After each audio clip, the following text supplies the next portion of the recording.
This episode contains mature themes and includes narration produced using AI voice technology. Listener discretion is advised.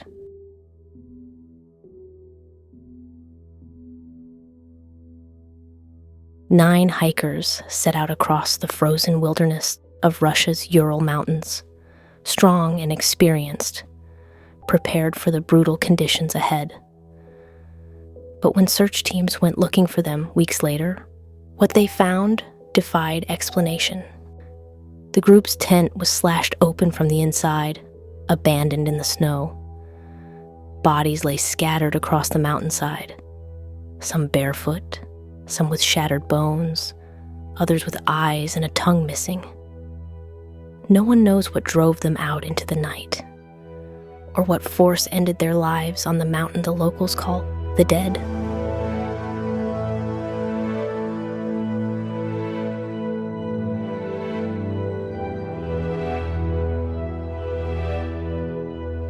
Welcome to Three Theories, the podcast where we uncover the great mysteries of the world. I'm Elena Hart, your guide on this journey through the unknown.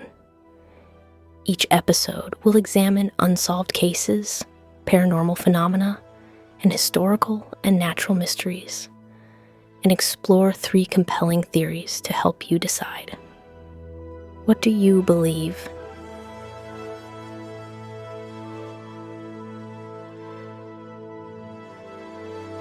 In late January 1959, 10 young hikers from the Ural Polytechnic Institute set out on what was meant to be the adventure of a lifetime.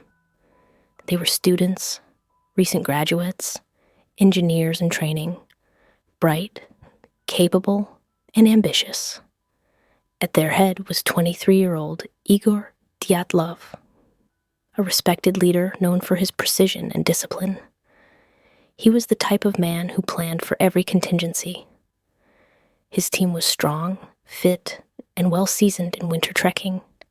This was not a group prone to mistakes. Their goal was Mount Otorten, a remote peak deep in Russia's Ural Mountains. The route was classified at the highest level of difficulty, but it was within their reach. For days, the expedition unfolded as expected. Long train rides, sled transfers, and hours of punishing snowbound trekking, with packs that weighed more than 40 pounds. The mood was good. They laughed, shared burdens, and wrote cheerful diary entries. Only one member, Yuri Udin, turned back after falling ill. That choice would save his life. The other 9 pressed on, not knowing they were walking into legend. On February 1st, they made camp on the eastern slope of Kolatsiakl, a name that, in the local Mensi language, meant Mountain of the Dead. That night, conditions were merciless.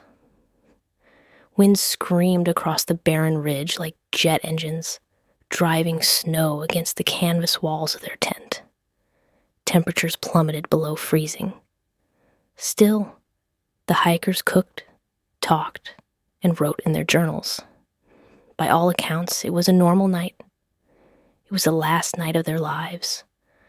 Weeks later, when search teams finally located the camp, they were met with a scene that felt less like tragedy and more like nightmare.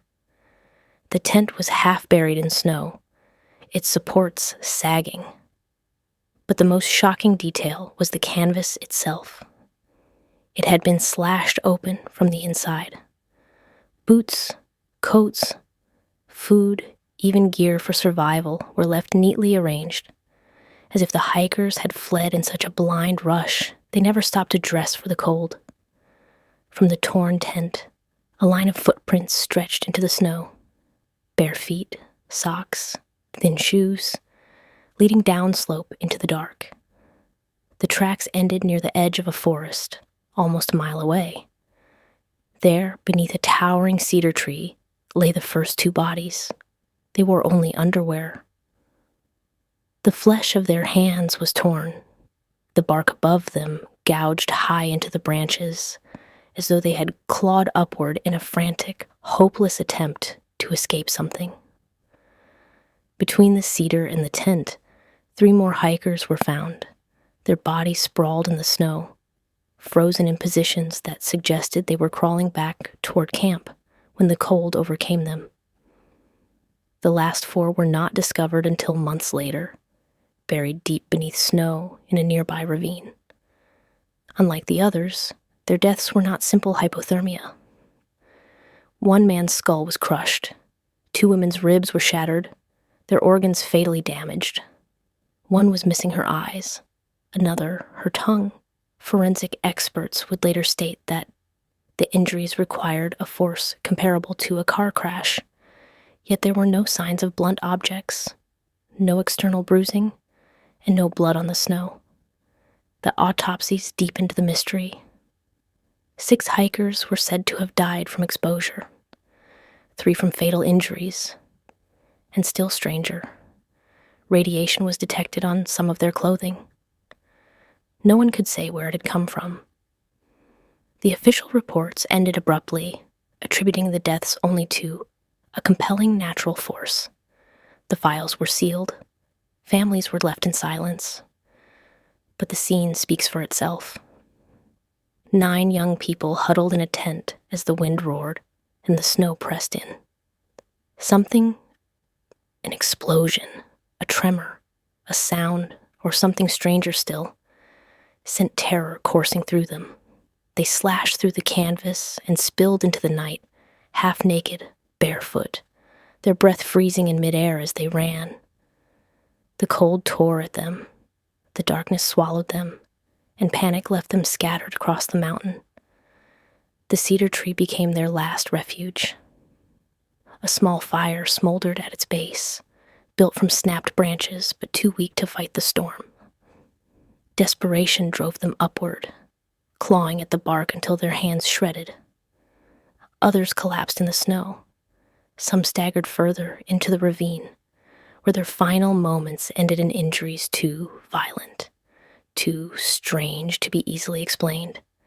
When investigators turned to the locals, they heard whispers of strange phenomena.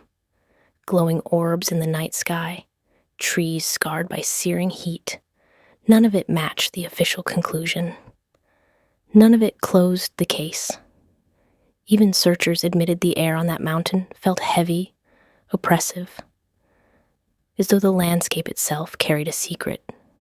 Decades later, the Dyatlov Pass incident remains one of the most disturbing unsolved mysteries in modern history. Why did they flee the safety of their tent? What delivered the crushing force that broke their bodies? And how do we account for the mutilations, the radiation, and the silence that followed? The answers remain buried in snow, and so the theories began.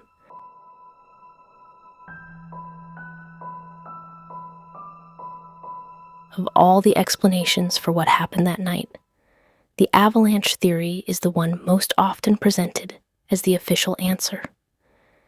It has the benefit of sounding simple, natural, and plausible. Avalanches are common killers in the mountains.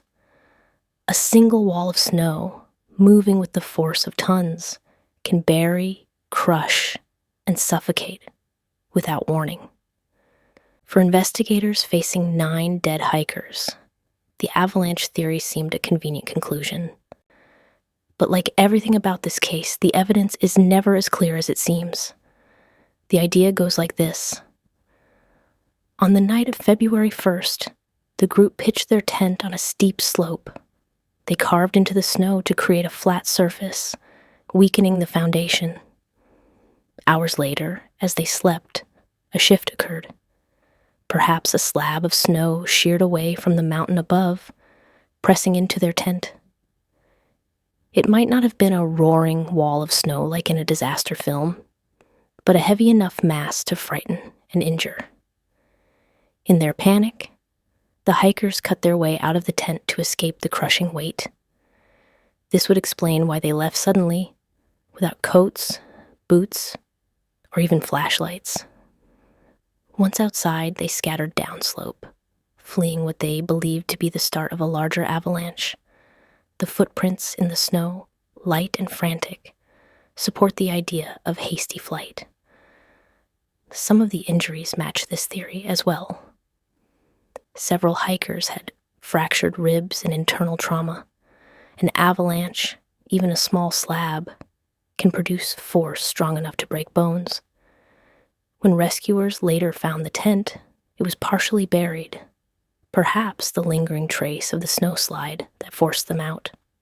In 2020, a group of researchers published a new study reviving this theory. They pointed to computer models showing how a small, localized avalanche could occur even on a shallow slope like Dyatlov Pass, triggered by the way the hikers cut into the snowpack to pitch their tent. According to their calculations, a heavy slab might have slid silently, pinning the hikers and sparking the panicked escape. The internal injuries, they argued, could have resulted from that impact. But the avalanche theory is not without serious problems. For one, searchers at the site weeks later reported no obvious signs of an avalanche. No large debris fields, no swept terrain. The footprints remained visible, undisturbed, leading away from the tent. The slope itself was relatively shallow, making a large slide unlikely. The tent was still partly standing when found, not torn away or buried. Then there are the injuries that don't fit. Hypothermia accounts for some of the deaths, yes, but what about the missing tongue and eyes? What about the strange radiation found on clothing? And if it truly was an avalanche, why did some of the hikers travel almost a mile away before succumbing, rather than attempting to dig out supplies or return to safety? Critics argue that the avalanche theory feels like a neat, bureaucratic solution, an attempt to close the file with a natural explanation, even if it doesn't fit every piece of evidence. For decades, families of the victims have resisted it, pointing out the inconsistencies and unanswered questions. Still, avalanches kill, and they kill quickly. It is possible that fear alone, whether the snow was actually shifting or not, was enough to drive the hikers into the night. A sudden noise, a crack in the mountain, a rush of snow against the tent wall. In the dark, in sub-zero temperatures, surrounded by silence and wind, that moment of terror could have made survival impossible. If the Dyatlov Pass hikers died running from an avalanche, then the mystery is not supernatural or conspiratorial, but human, born from a single choice to camp on a slope, in the wrong place, at the wrong time. But if that's true, it still doesn't explain everything. It leaves behind loose threads that pull us toward other possibilities. And some believe those loose threads point not to snow, but to secrecy.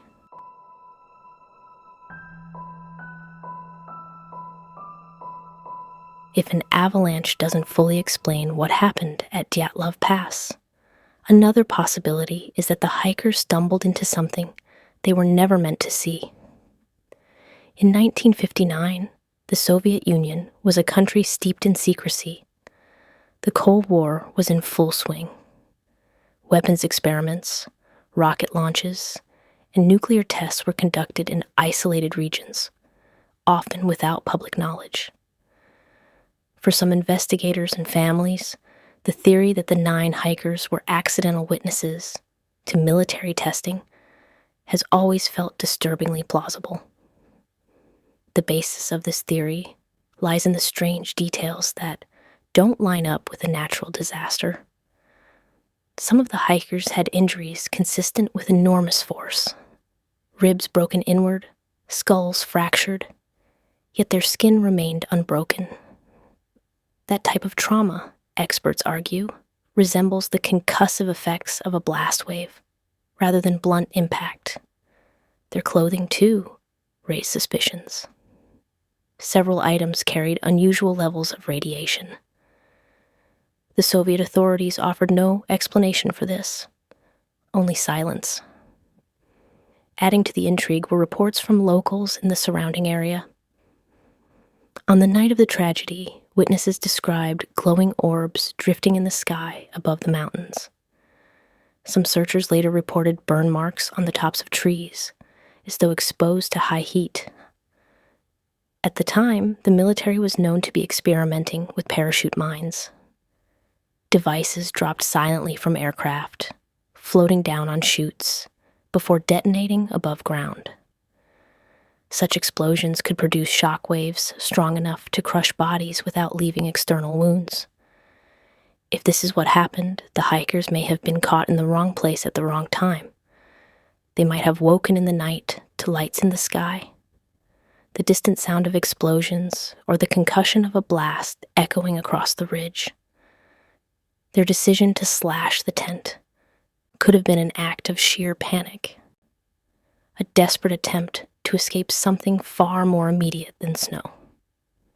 Supporters of the theory point out how quickly the case was closed.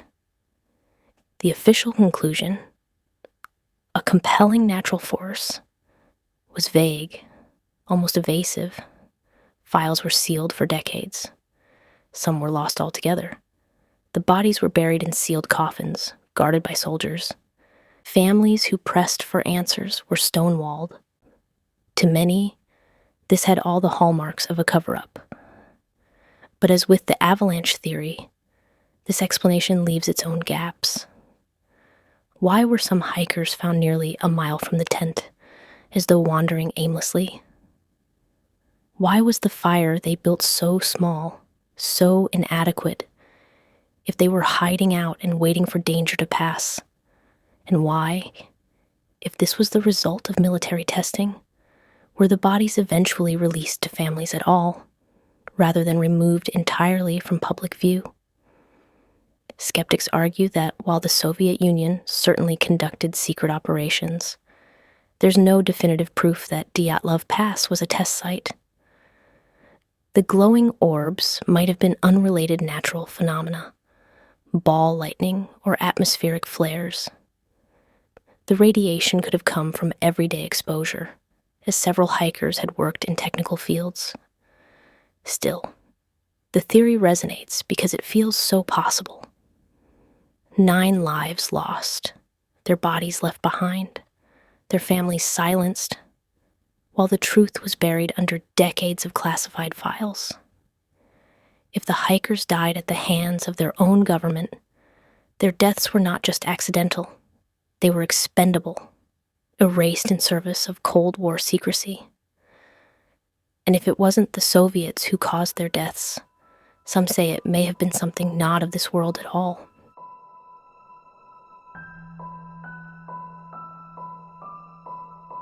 Among the stranger explanations for the Dyatlov Pass tragedy, one stands out as the most enduring.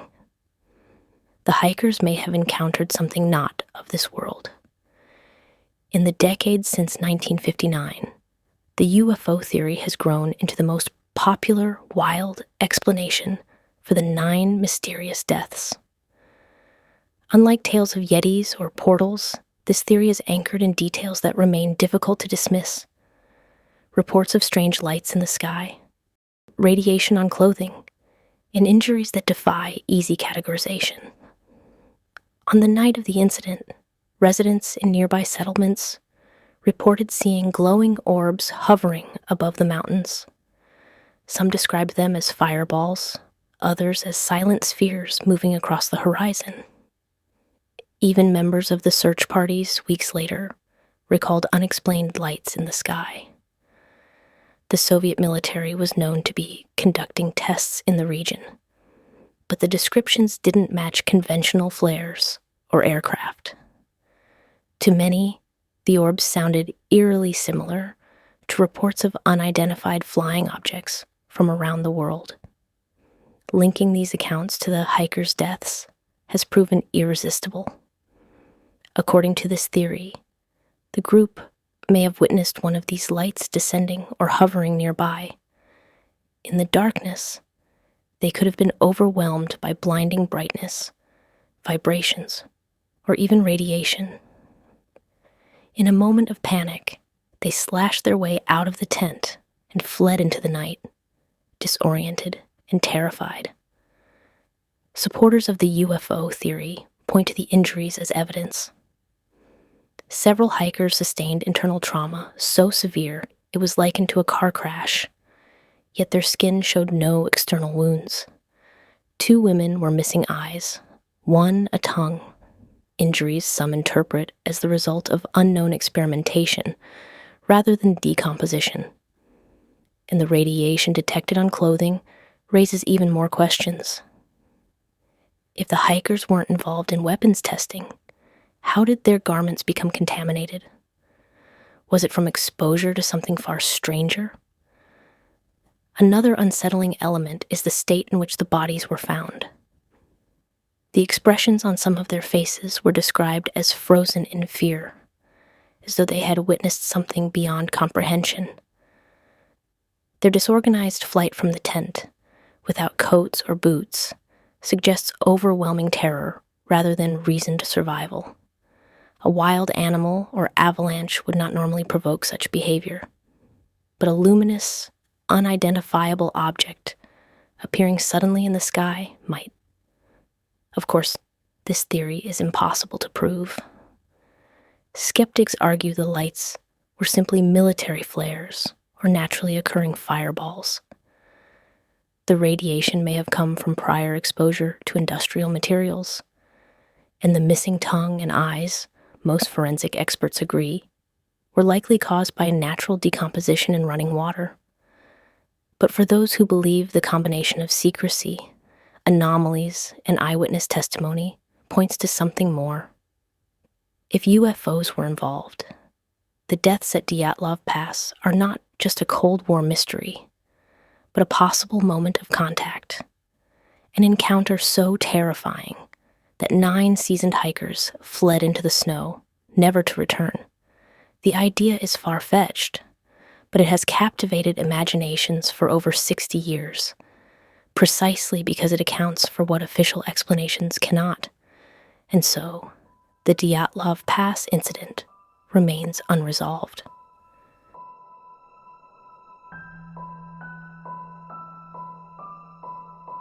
Thank you for joining us on this episode of 3 Theories. The Dyatlov Pass incident remains one of the most disturbing, unsolved mysteries of the modern age. Were the hikers caught in a deadly avalanche, victims of the unforgiving mountain itself? Did they stumble into the path of secret Soviet military tests, silenced by their own government? Or did they encounter something far stranger, something from beyond our understanding? What do you believe? We want to hear your thoughts and theories. Share them with us on social media and join the conversation. If you enjoyed this episode, please subscribe, rate, and leave a review. Your support helps us reach more curious minds like yours and continue to explore the world's greatest mysteries. Join us next time as we uncover another intriguing case and present 3 more theories for you to consider. Until then, keep questioning, keep exploring, and remember, sometimes truth is stranger than fiction.